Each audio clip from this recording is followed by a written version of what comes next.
చలికాలం కదా, ఇంట్లో మజ్జిగ, పెరుగు బాగా మిగిలిపోతుంటాయి. అలాంటప్పుడు ఒకసారి ఇలా ట్రై చేయండి. పప్పు, కూరతో పని లేకుండా ఈజీగా తినేయొచ్చు.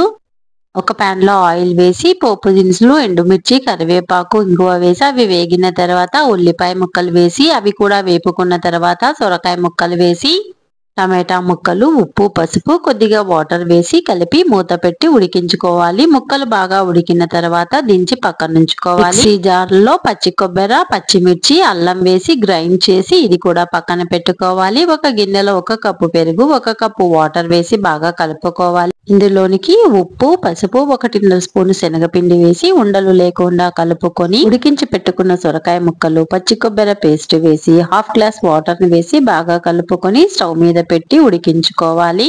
దించుకునే ముందు కొత్తిమీరను యాడ్ చేసుకోవాలి. ఇది రైస్ లోకే కాదు చపాతీలో కూడా చాలా టేస్టీగా ఉంటుంది. ఒకసారి ట్రై చేయండి.